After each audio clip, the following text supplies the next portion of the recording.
Hello, Good ma'am. evening. Hi, Anuja. Good evening. Good evening, ma'am. We're not able to see you. Yeah, after some time I started. Okay, sure. Yeah.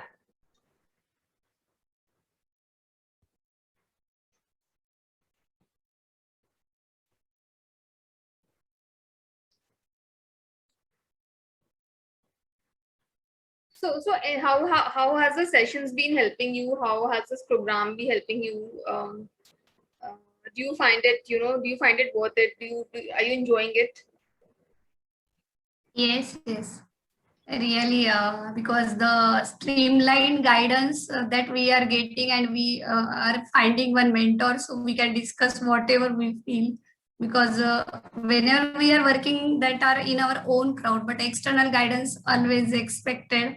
And yesterday in one-to-one communication, Prakash also has clarified my all doubts. So regarding how to make it scalable, financial conditions or cash inventories. So it's very helpful. Right.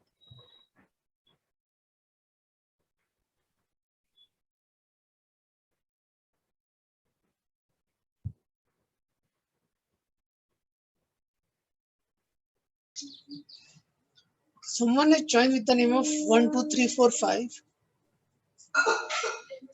Can you please on the camera? Or what's the name? Give me 2 minutes. Oh, okay.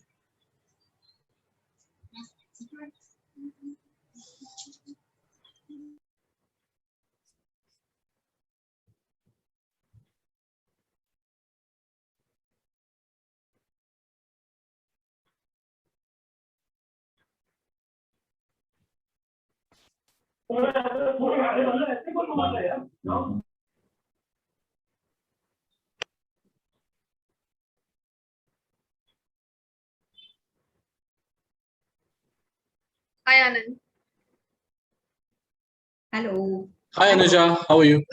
I'm good. Good evening, Dr. Gupte. How are you? Good evening. I'm good. Super. Just give me a minute. There is a little bit of internet issue because of some rains here. I hope I'm audible and visible. Yes, absolutely. Anuja, has everybody joined? They are joining in. I don't think everyone has joined, but let's start on time at 4 o'clock. Yes.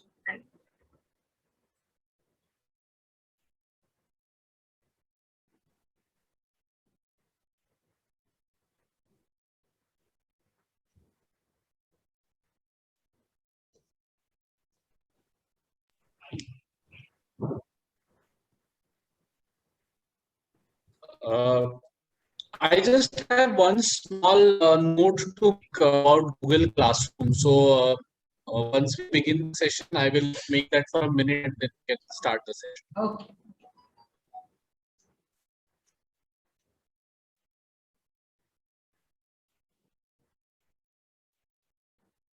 Yes, Anand, your voice was breaking in last time.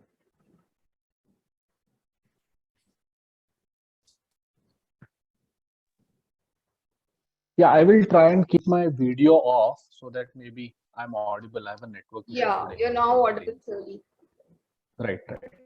All right. Good evening and welcome all of you. It's 4 o'clock and let us begin with the session for today. Just while we begin, I have a very small note that I want to make related to the previous sessions that are available on Google Classroom. So the first and the second sessions, if anybody has missed these sessions, you are already added on Google Classroom for BLRP program. And for that, your email ID has been used. So you must have had received one update in your Google Updates or any mailbox that you use and its updates. And find Google Classroom and sign in with a Google ID over there. So once you sign in, you will see all the sessions uploaded over there. So if you have missed a session, you can attend it over there. Welcome everybody for the third session. I welcome Dr. Gupte as well as Anuja over here.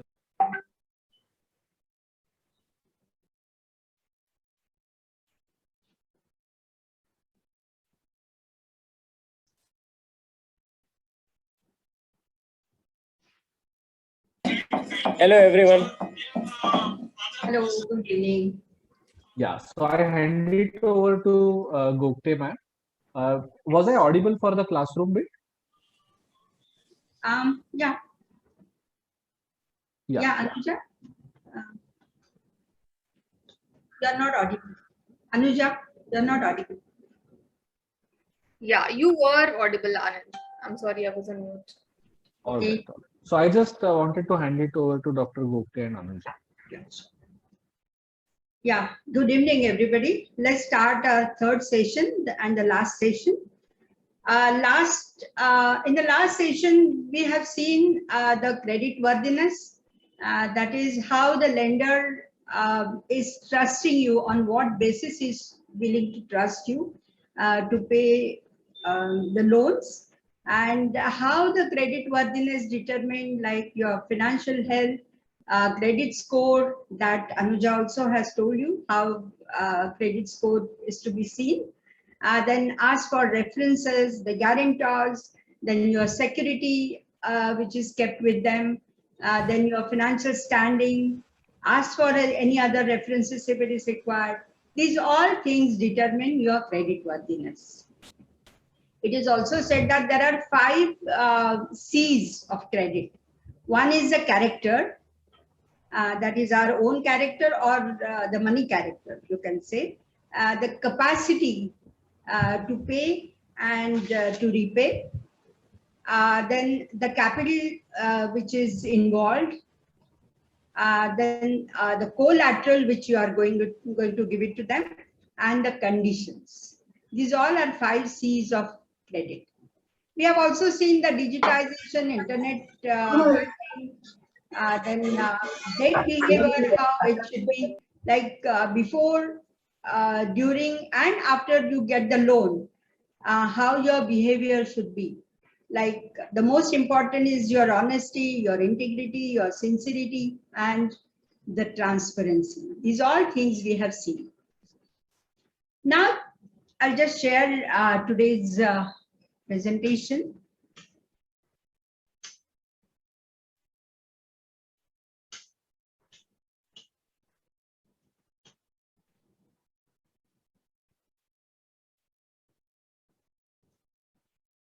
Can everybody see the presentation?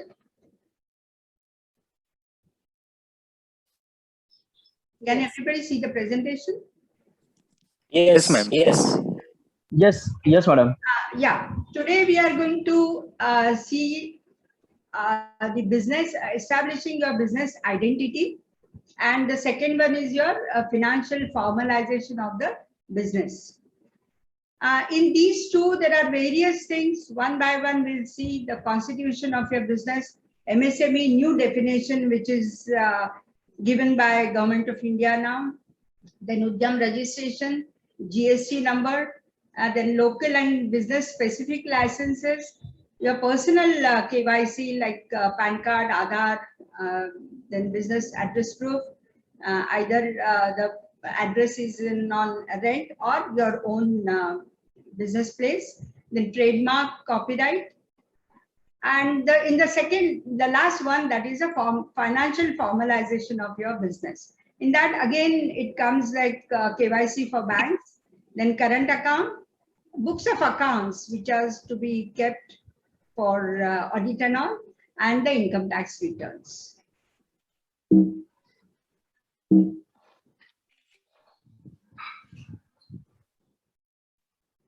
Now, these all are the compliances, and we need to complete all these compliances. That is the most important thing.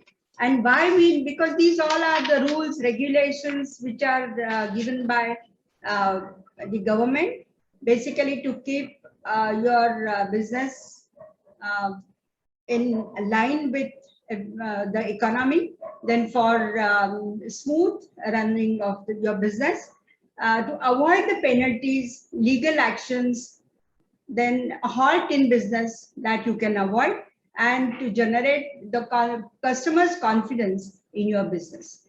That is why you need to comply all the rules, regulations, and everything in the business. Now we are talking about the constitution of business. There are many are confused with what is sole proprietorship. There is one person, then again one person company, then traditional partnership, and again LLP, that is limited liability partnership, or private limited company. What are these all? I'm just going to give you in brief what the legal status of our business. These are like partnership, proprietorship, partnership, limited liability partnership. What is one person company, then private limited company, etc.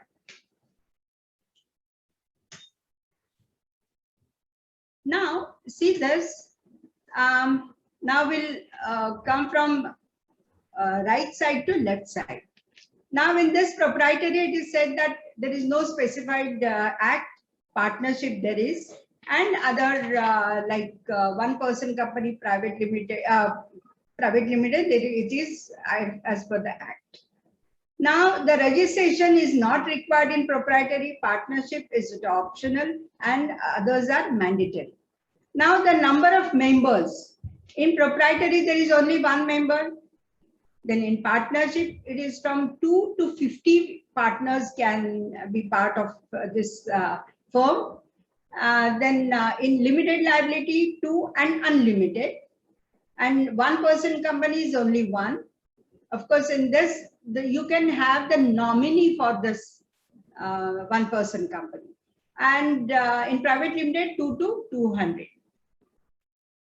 The legal entity is for proprietary and partnership, there is no legal entity, rest it has.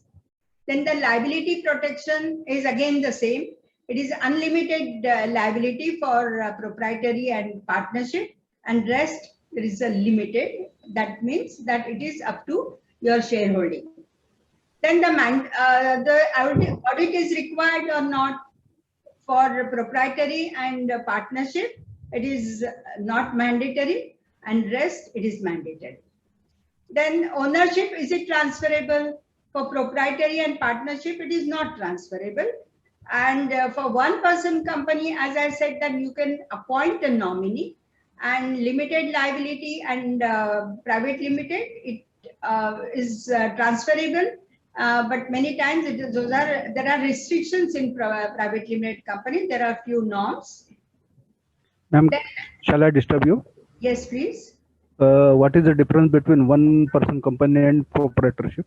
I'll tell you, because that I have done separately for you. That's what initially I said, that there are few confusions. What is a one person company? What is a proprietary? Only one, but what is the difference again? I'll tell you that. Then the foreign participation, is it allowed? It is not allowed, but only in private limited, and in limited liability it is allowed. And the tax rate are minimum is in proprietary, rest are moderate and high. And the statutory compliances are again in partnership and proprietary. It is absolutely less, and otherwise in rest those are moderate or high. Now, what I have done, there are 3-4 tables I have done for your convenience. Now see in this, which company formation is ideal for you.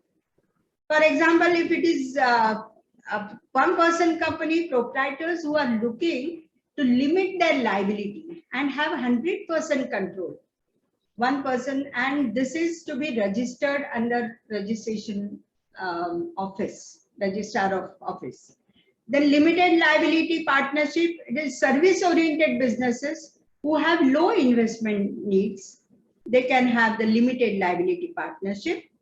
And private limited businesses having high turnover and entrepreneurs who need external sources of funding, those can have these private limited companies. And to raise the capital, one person company, it is difficult because there is only one person. I mean, the people who are going to give the finance, they cannot depend only on one person. But still, it is better than proprietary. And private limited is quite easy. Now, traditional partnership and limited liability partnership. What is the difference? Now, as I said, that it is traditionally doesn't have legal entity, but LLP it has shareholders or directors. Then limited liability, it is unlimited in traditional and limited in LLP. Then in traditional, the perpetual existence is not there, because if there is a death or insanity or incapability or insolvency of a partner, that partnership will get dissolved. And LLP, it is a lifetime. And income tax, as I said, those are same, and compliances which you have to do is in traditional, those are lower, and LLP is higher. Now you were talking about sole proprietorship and one-person company. What is the difference? Ma'am, just 1 minute. Yes. So anyone who has questions can also keep posting it on the chat box. And Yeah. as ma'am stops speaking, I can get it to her notice. Yes. So you all can also do that. And you all can also ask orally. Now sole proprietorship is also one, and one person is also one person. Now the difference is in sole proprietary, the registration is not mandatory, but in one person it is registered under the registrar of companies. Then there is a single entity. The owner and the business are defined as one single entity. But in one person company, the owner and the business, those are two separate entities. Now, the liability. As I said, that in sole proprietary, there is an unlimited liability. What does that mean?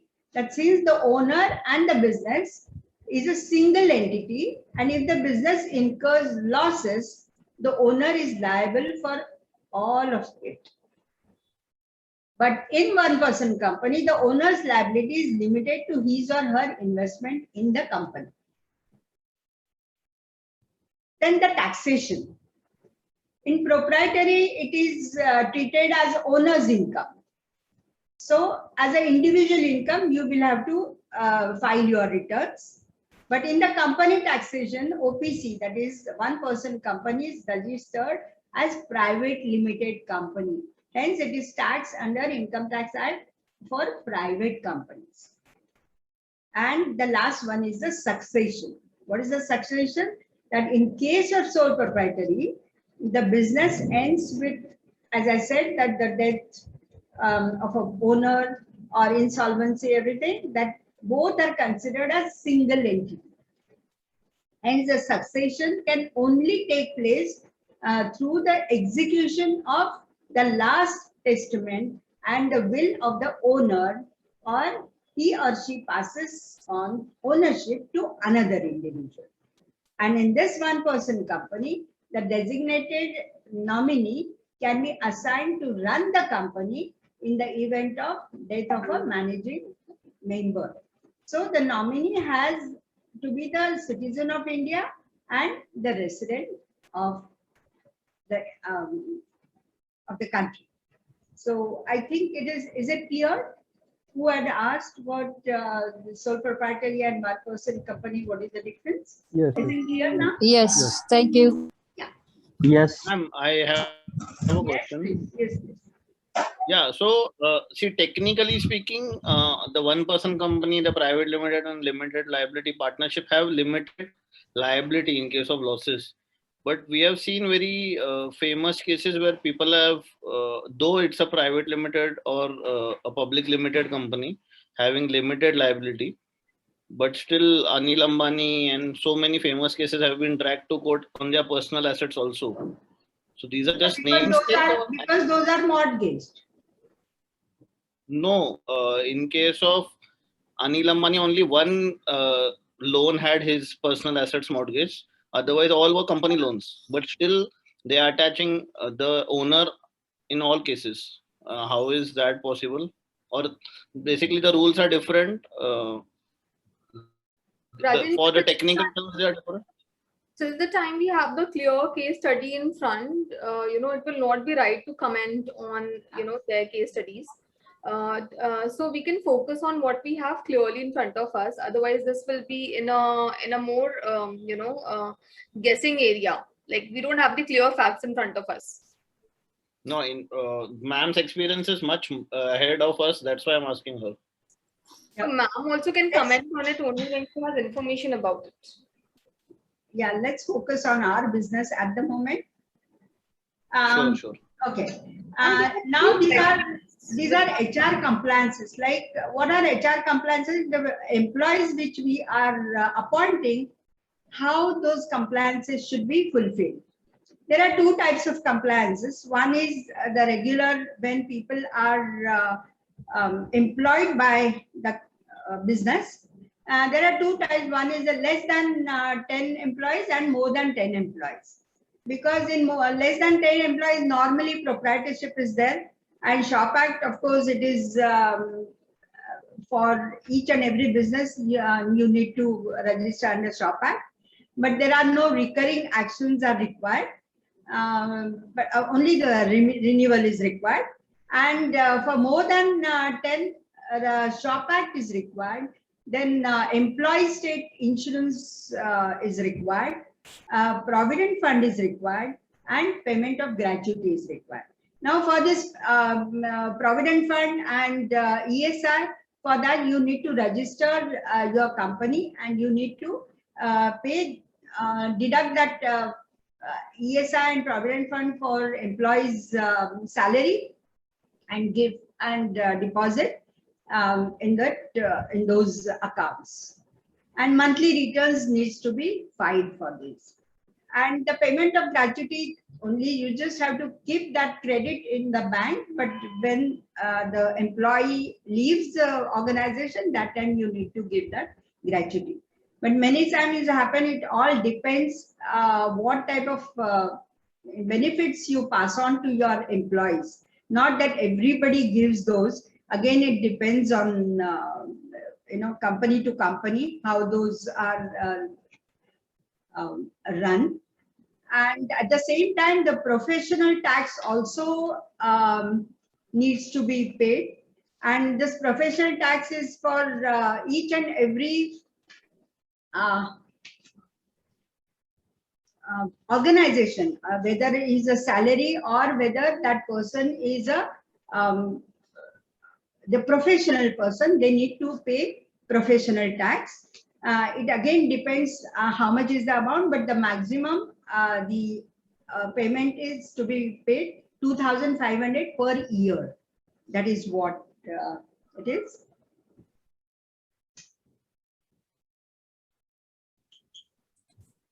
Hello, ma'am. For that professional tax also one needs to. Yes, sir.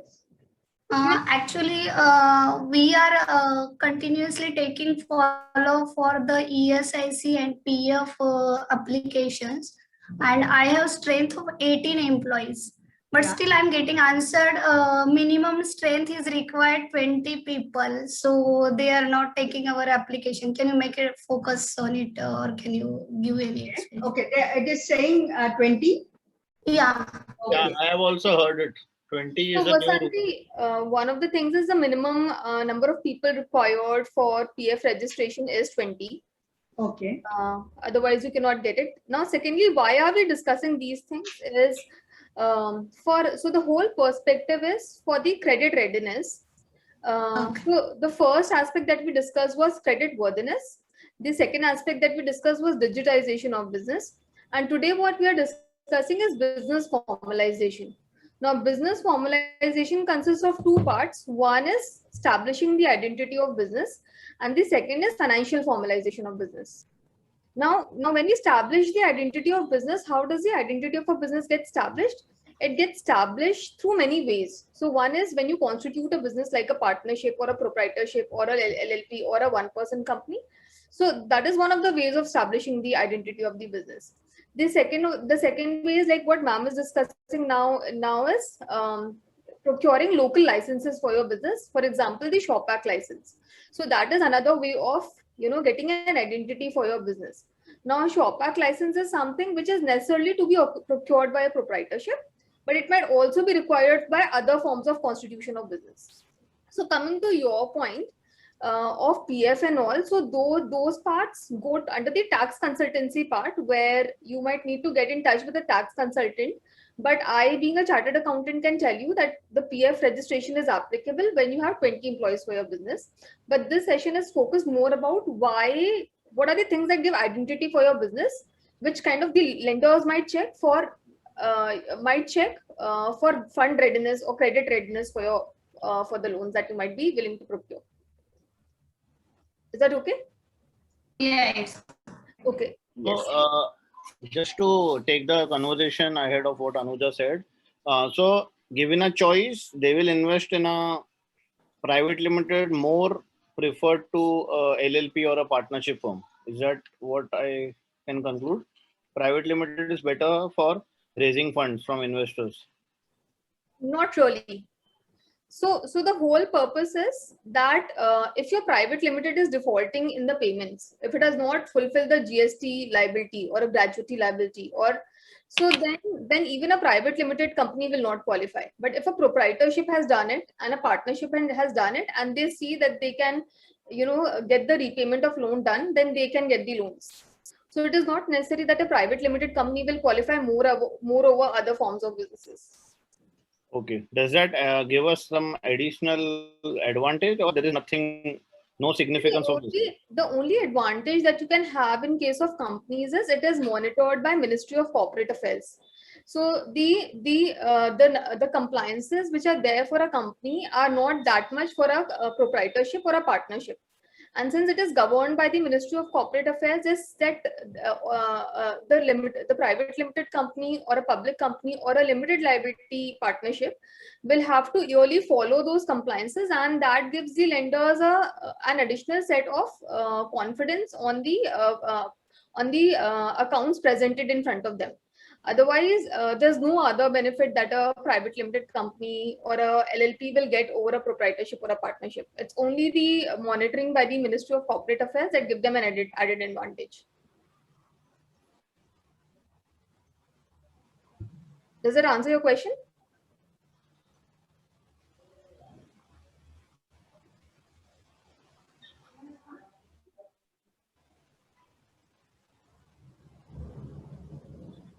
So normally investors are looking for more of a private limited company than a proprietary or partnership company. Am I understanding you correctly? No, you're not. So what I just said is it is the credit worthiness and the capability of the person applying for loan that will decide Anuja, whether. the question is different. I also asked a different question. The question is, Raj, 2 minutes. Let me answer the question. no, we are not asking about loan. We are asking about investor. Investor is equity investment. You are answering about loan. Okay. So your question is about getting the funds from the investor.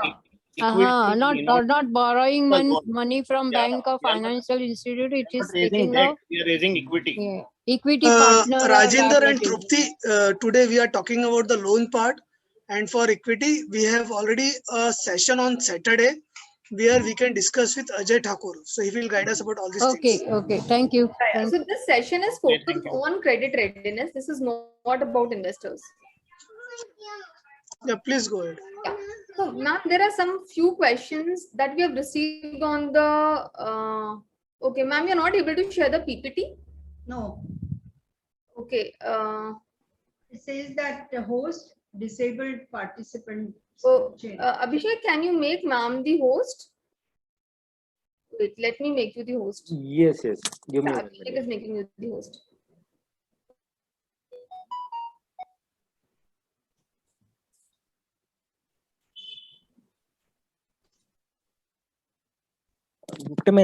Ma'am, you can.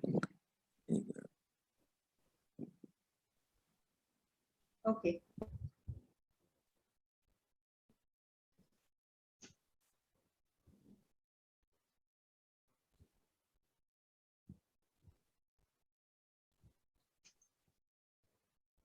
So by the time, let us kind of just have a look at the questions.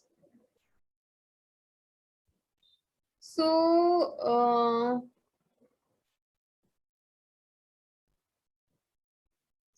one of the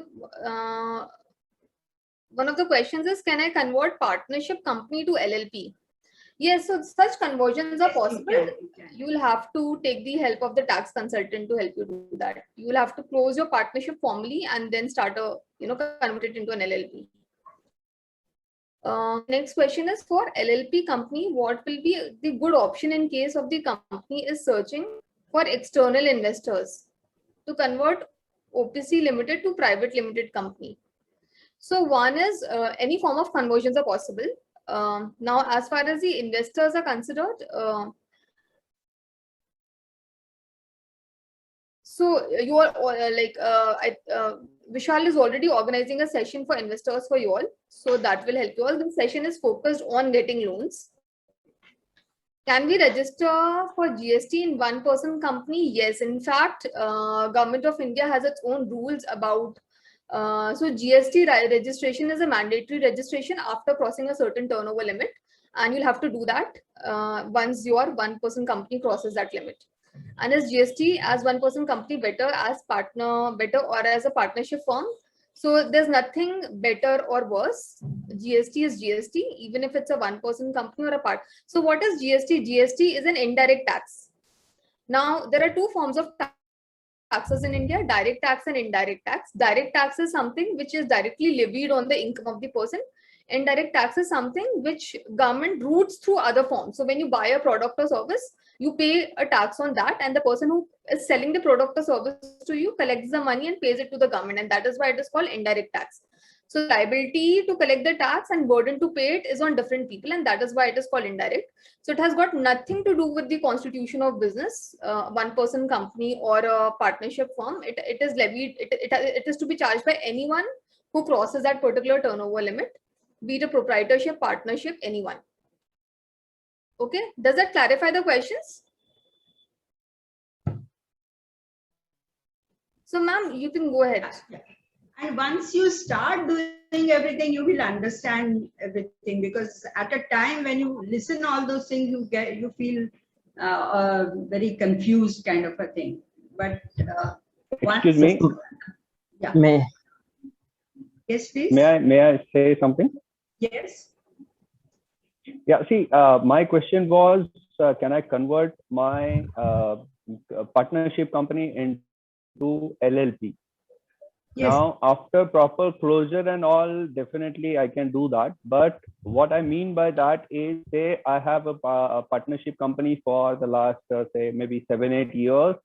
I'm carrying some credentials with this, and I have all these GST and other compliances or registrations done under it. Can I convert the same company into an LLP? Yes, you can. Can I carry the same kind of credentials with the company? Yes, you can. Or whatever the profit or losses that I have in the company. And that yes, so the tax consultant will help you do that. And as a part of the process of conversion itself,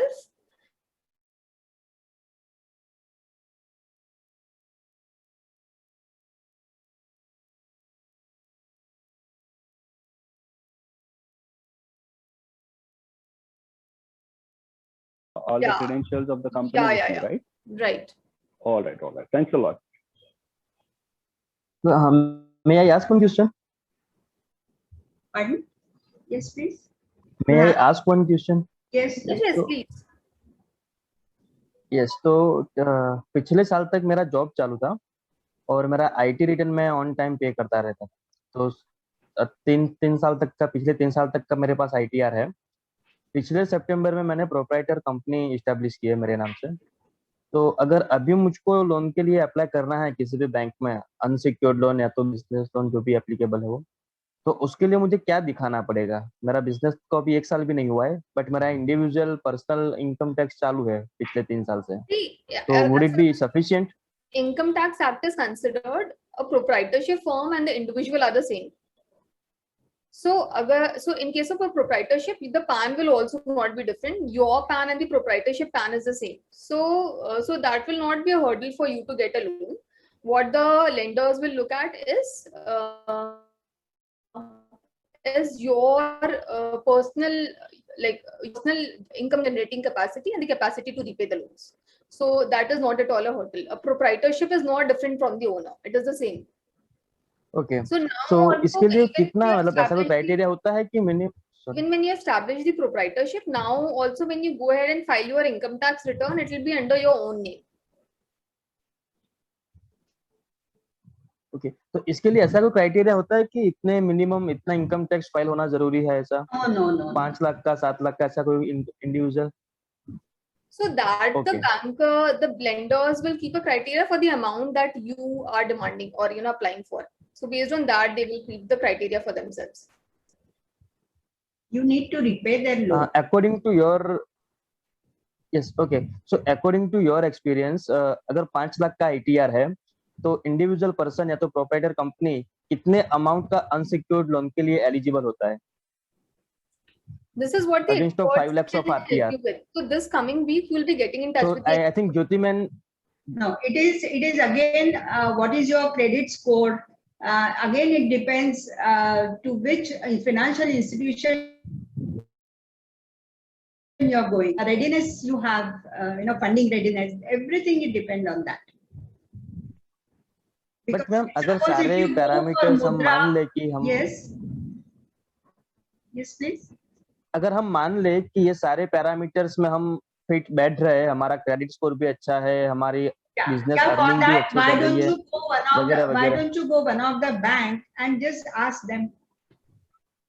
You will yourself will come to know what it is. See, one of the things is, if you're talking of experience, in this coming week, you'll be getting in touch with the experts who have 40 years of experience. So they will be the right people to guide you on that.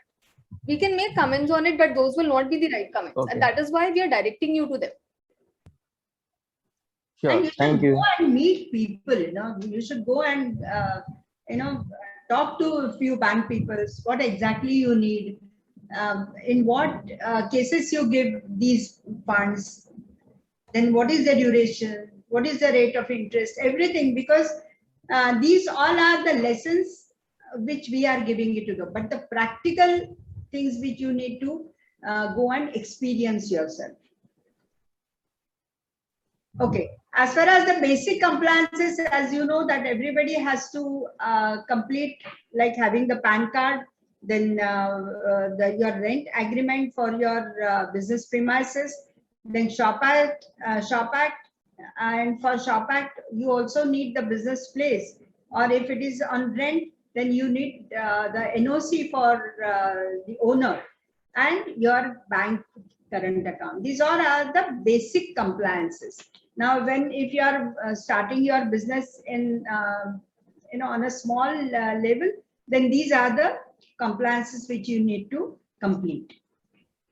Now, as far as these PAN card, the KYC, for example. Now, this PAN card, as you know, for partnership, PAN card is different again for partnership form. Then Aadhaar card, your individual Aadhaar card, and your address proof. These all are your KYC requirement. Now, as far as what is MSME, that is micro, small, medium enterprises. Now, this micro, small, medium enterprises, they have classified their, the companies into two divisions. One is the manufacturing enterprises, which are engaged in manufacturing or production of goods in any industry. And there are another one is the service enterprises who are engaged in rendering services like hotels, restaurants, and all those.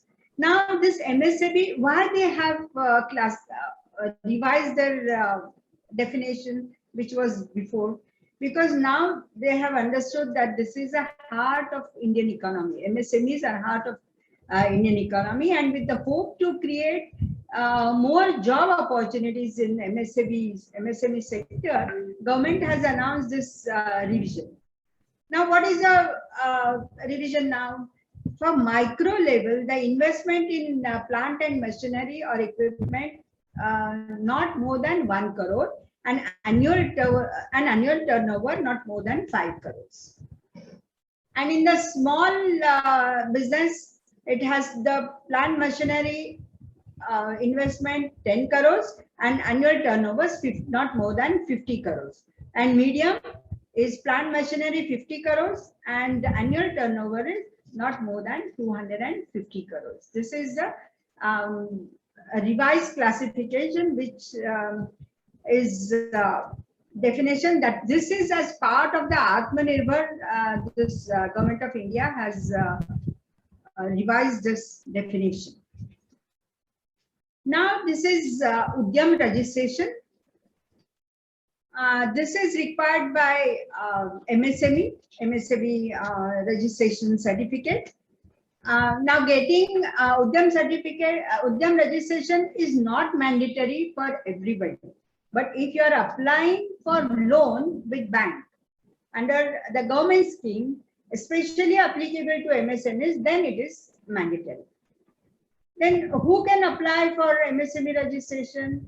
It can be applied by any organization like sole proprietary, private limited, LLPs, one-person company, partnership. Anybody can apply for this Udyam registration. And this is what the certificate looks like. Now the next is the GST registration. Initially there was for production, it was sales tax, then service tax, all those were there. Now government has combined both goods and services tax. And this GST, CGST or SGST, that is central and state government. These are the types of GSTs, and GST acts as a destination tax. So the tax base shifts from origin to consumption. And this businesses are required to register for GST if you are falling in, it should exceed your turnover of 40 lakhs. Then it is mandatory registration under GST. And suppose if you are supplying your products through e-commerce, like Amazon, Flipkart and all, then this GST registration is mandatory. That is on Flipkart, Amazon and other e-commerce platforms, they have to obtain this registration to their commerce activity. And naturally, like any other registration, you need PAN card, then identity card, address proof, business registration document, then your business location, your bank account proof. These all things are required, and every year you need to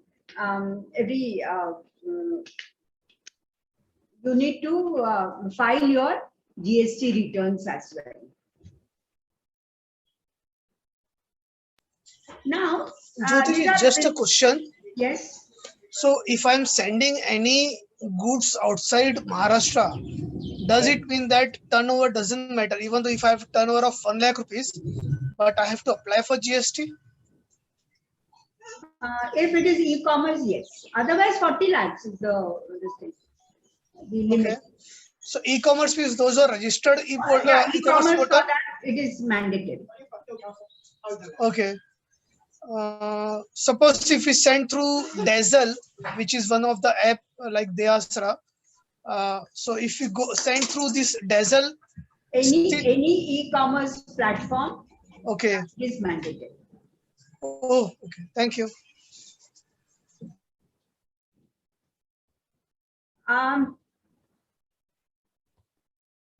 Now these trade-specific compliances. What are these trade-specific? Suppose if you are in food, then what registration is required? FSSI registration is required. If you are a manufacturing, the manufacturing license. If you are a chemical industry, then that different like pollution control board and everything, these are required.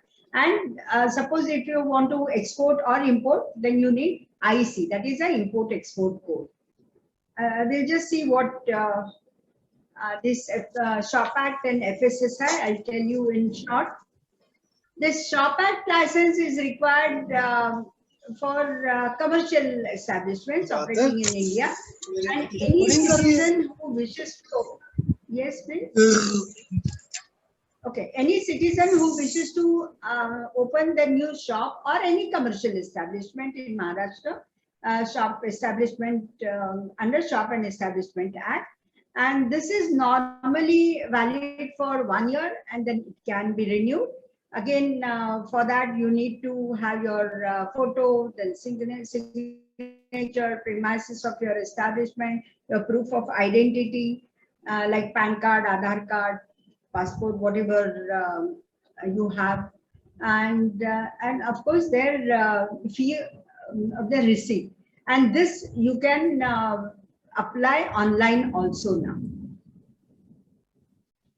And this Food Safety Standards Authority of India, that is the FSSI. What is this? It is an autonomous body, and it is established under Ministry of Health and Welfare, Government of India.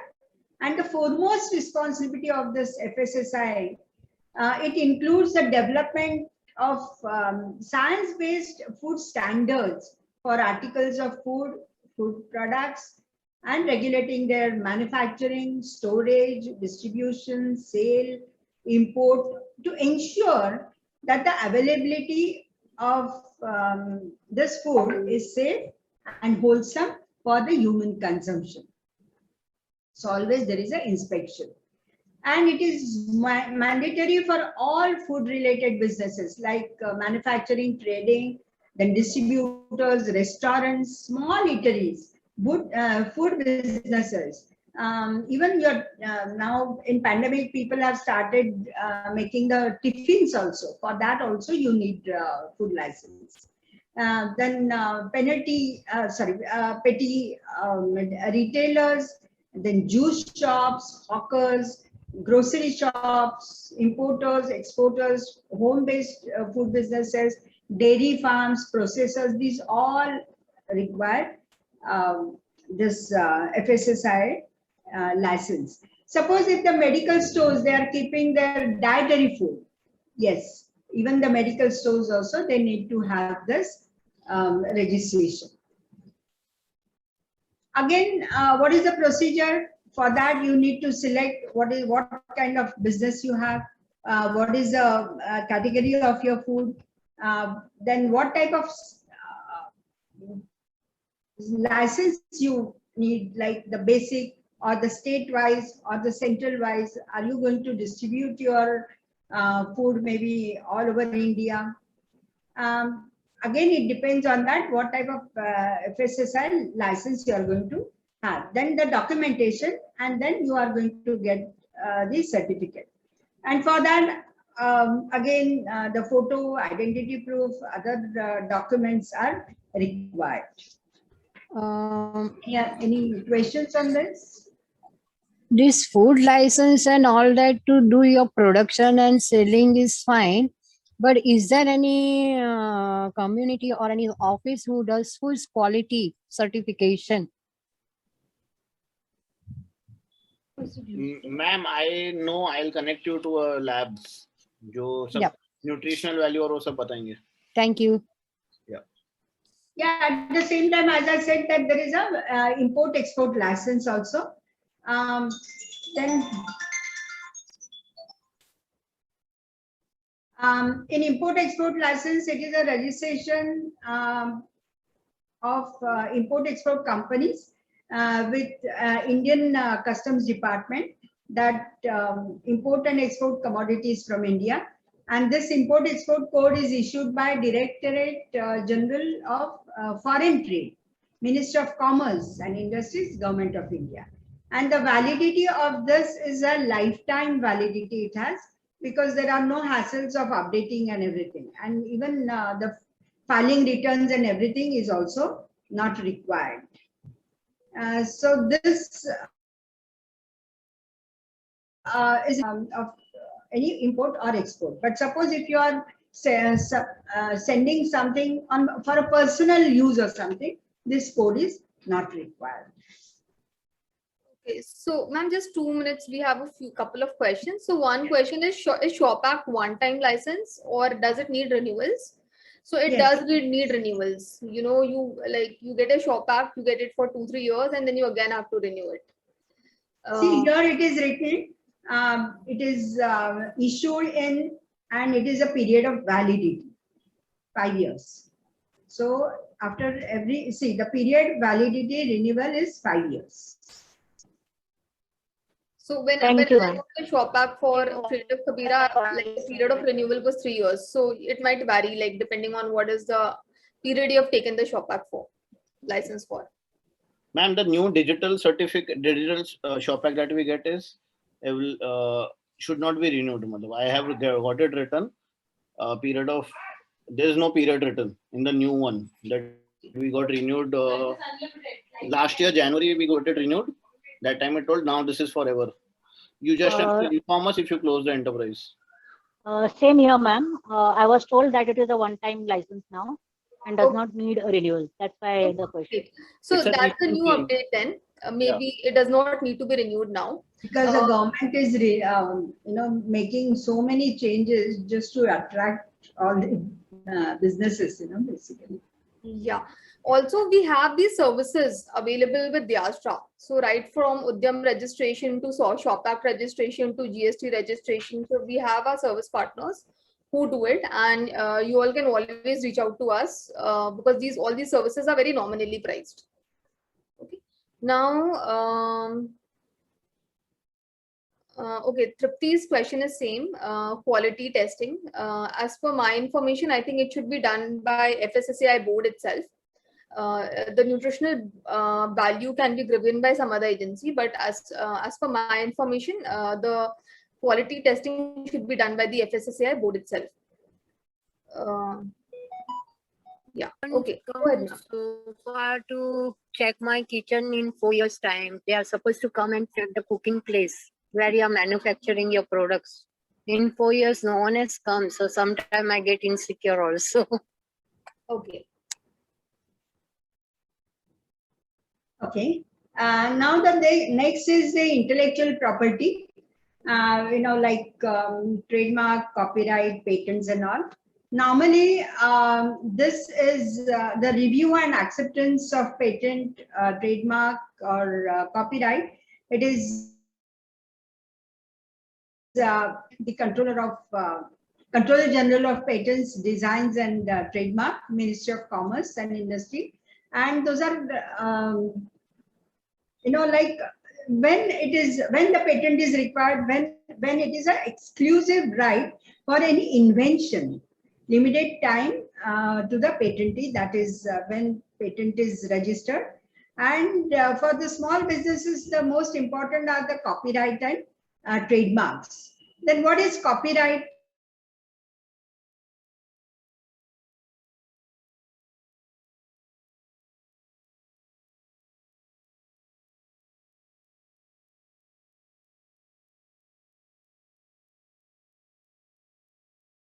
The software, these all copyright is registered, and but this copyright does not protect your brands, names, your short word combinations like slogans, phrases, etc.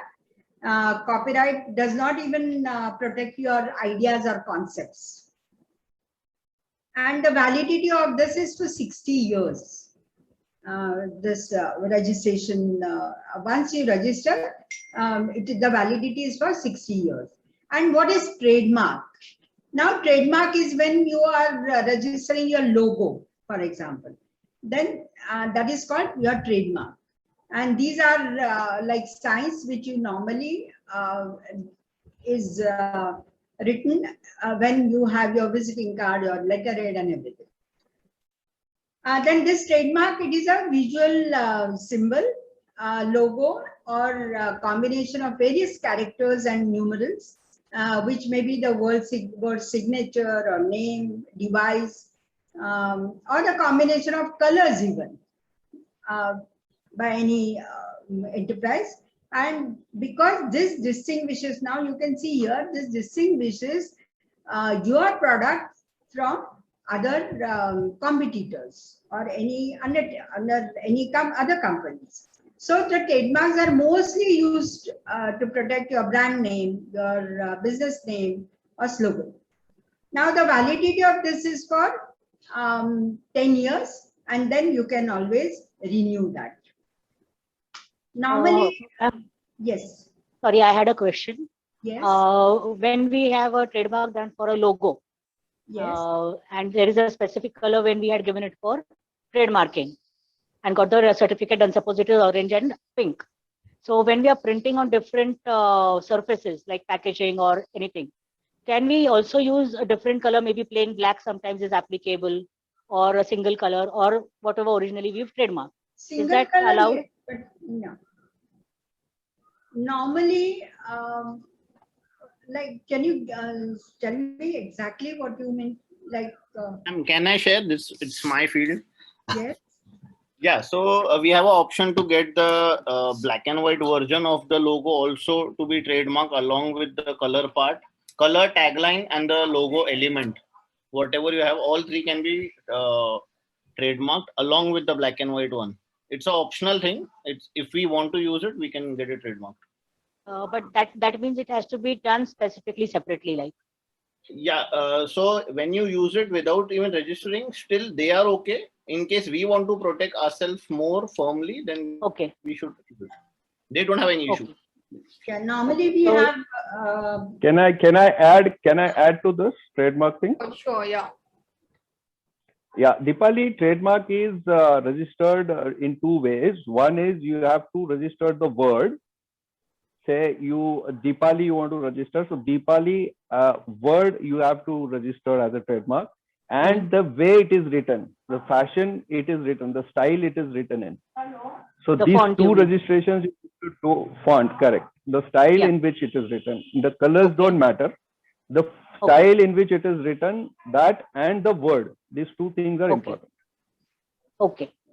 All right. Okay. Thank you. Thank you for the inputs. Yeah, that was an increase in knowledge for us as well. Because in this, normally you need to register your domain name. What you cannot trademark because it is a commonly used your word like the computer or the mobile or toothpaste. These things you cannot register, but it has to be a specific kind of proper noun has to be there, because you cannot even include the kind or the quality, quantity, values or geographical origins or the characteristics. You cannot do that. And at the same time, the brand name, once it is registered, for example, if it is Tata, T-A-T-A, if Tata is registered, then you cannot register the brand name like T-A-T-A-A, like Tata. You cannot register that. It is illegal. Many times, this is also, for example, the Coca-Cola, they have registered their shape of their bottle. Now, one can take that trademark registration also for a particular shape of your goods. But you cannot register like 10-liter bottle or any other common nouns. You cannot do that. And again, there is a trademark search is there. It's a government site. And through that, once your application is registered, then they are going to do the research. They're going to search whether is there any common, anything nearer to your kind of name. Then they will reject that, or they can tell you to redo it. Now, the next is the finalization, financial formalization of your business. In this, the bank, books of accounts, and income tax return. These are important points. Now, when you are going to open an account, they are going to tell you to fill up the KYC before you open an account. Now, what is KYC? KYC is like know your customer or know your client. Now, this is introduced in 2002 from RBI, and it is mandatory for each and every person whenever you are opening an account, maybe a saving account or current account. But for the businesses, what you need is to open current account. Now, what is the difference between saving account and current account? Saving account is normally opened by individuals, and current is opened by business people. The objective of saving account is basically to promote saving and to park your money for your financial transactions. But in the current account, there are multiple transactions, business transactions are there. So it is allowed in your credit, in your current account. Saving account is used by a person, and current account is used by the business person. It may be in the name of your business account, and even the person if is like in proprietary. And if suppose XYZ is doing his business under his own name, even that also, for that also you need current account. So in saving account, the less amount you can open your account. Maybe if you need checkbook, it will be 500. If you do not need checkbook, it will be 250. It's a minimum account which can be kept in the bank. But in the current account, the minimum account you need to keep and open an account is with 10,000 rupees. In saving, you get interest, and up to 10,000 rupees, you get your income tax deduction also. But in the current account, you don't get interest on it. Overdraft is not possible in saving account, but in current account, overdraft facility is allowed. And the frequency of withdrawals are also more in current account.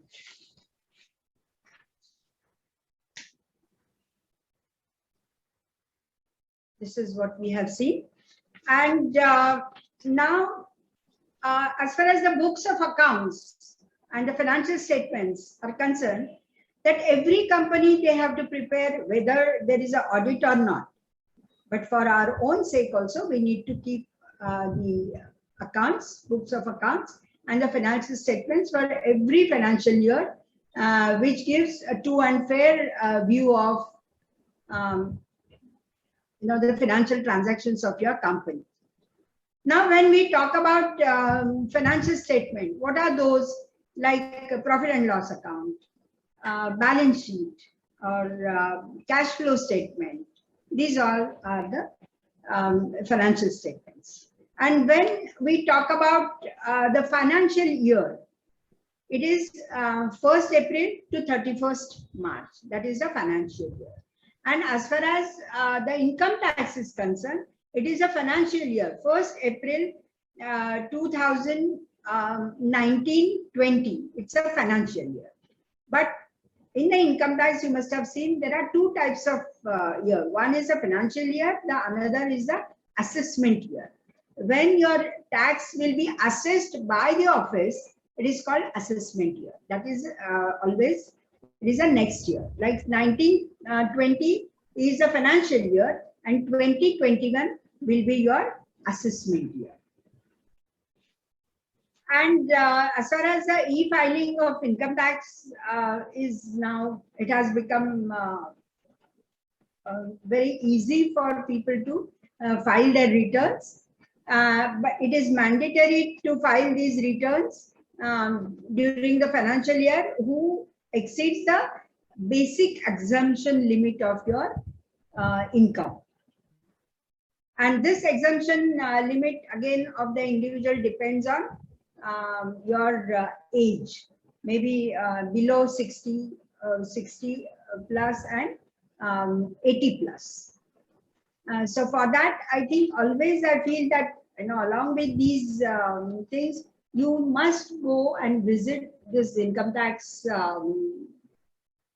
website of Government of India. There are various things which you will be able to study those, and at the same time, whenever you are filing the returns, the whole thing they have given how you can file your returns on your own. No need of going to even the chartered accountant.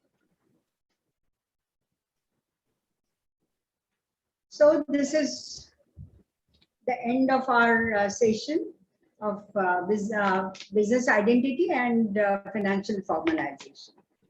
Are there any questions or any comments? So basically, just to kind of summarize the whole thing, in the initial session, we looked at the basics of funding, and we did a funding readiness assessment as to where do we stand as per the, to acquire, how ready we are to acquire loan from a bank or an NBFC. Then we looked at various factors which impact that. So the factors which impact is credit worthiness, second is digitization of business, and third is business formalization.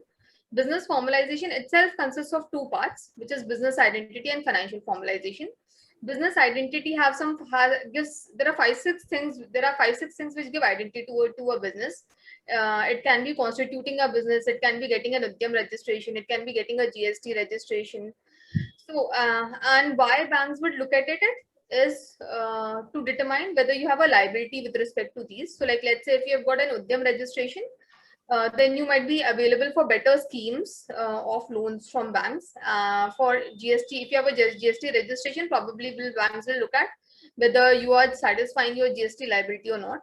And the banks will also look at the books of accounts if you have not taken a GST registration, and whether you're liable for getting a GST registration. So the purpose of looking at these identity aspects is only to determine your liability and the additional benefits that you might avail of while taking loans. And second is financial formalization. So in financial formalization, looking at the income tax returns or having a current bank account, all these things will help banks establish a better confidence in your business and your transactions. So that is an overall overview. Now, considering what we discussed today, we have got services with respect to each and every aspect.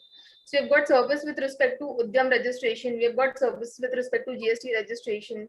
We have services with respect to constitution of business, and you can reach out to us for any of these services. You can go to our website and request those services, or you can even, like now, since you're connected to us, you can even kind of send us a mail for that. The better thing would be to go on our tech platform and apply for it. Any questions that you all might want to ask?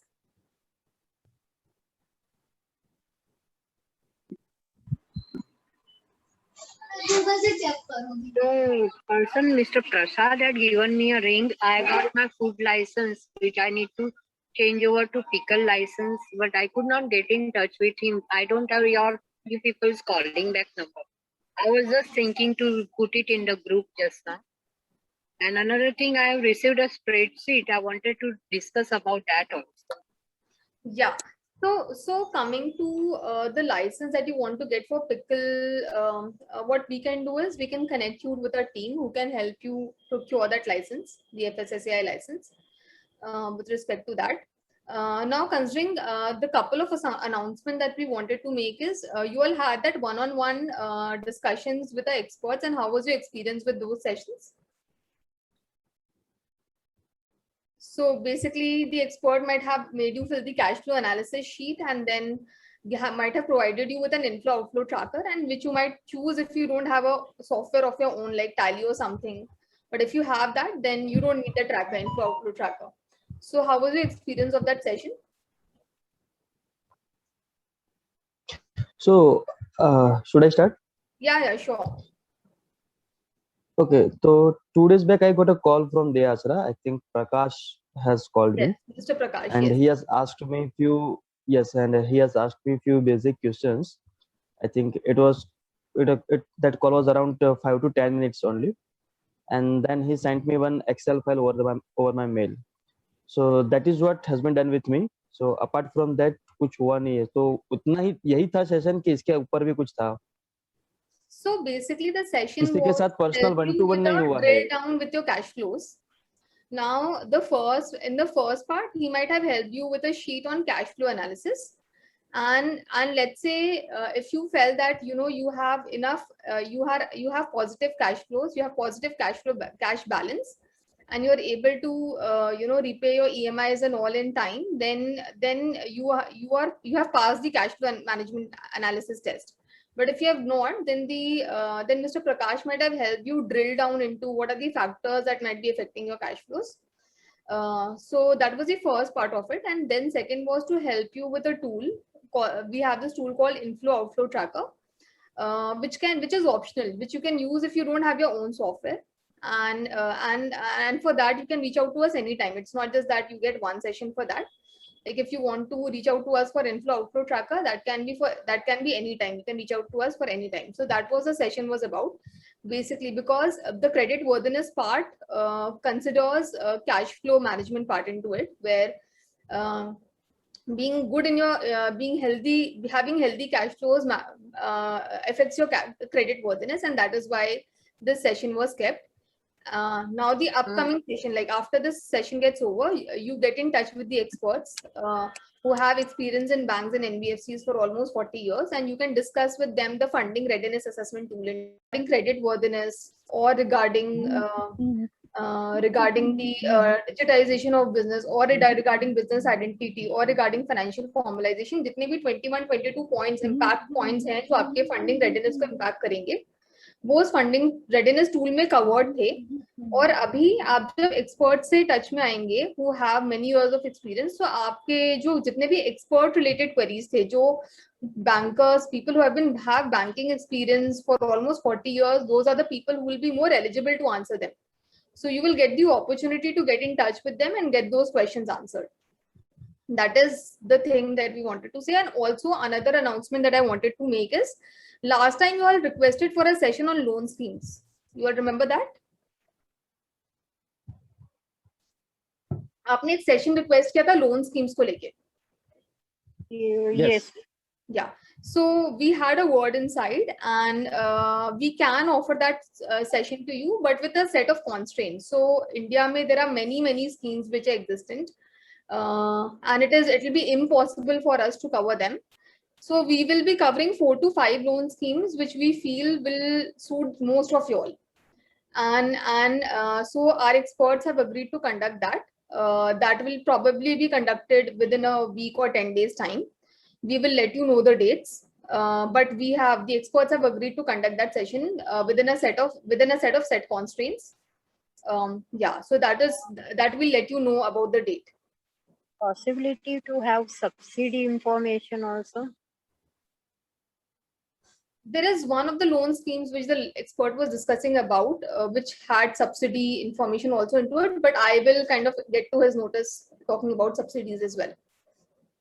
That will be but this session will be conducted keeping those set constraints, because there are many factors like OBC, SC, ST, or food, like business sector.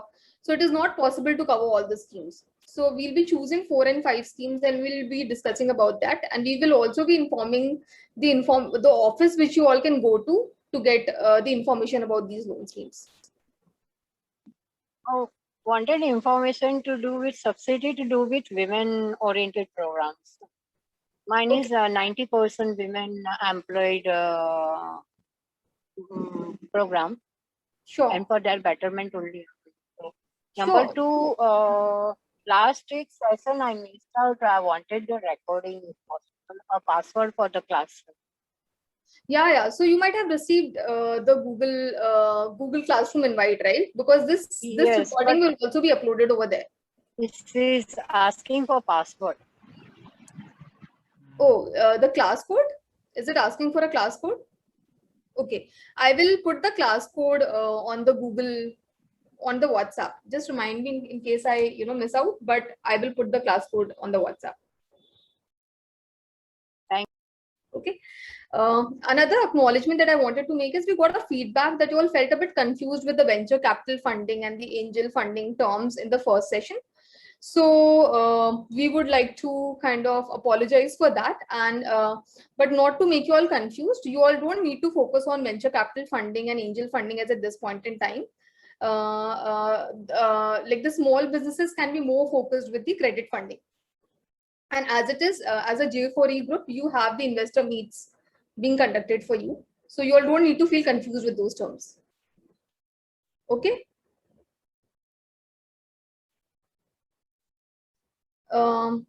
Great. So can we conclude the session here? Anything else that we can help you out with? So in the coming week, you will be having a one-on-one session with the experts on the funding readiness assessment tool. Yes.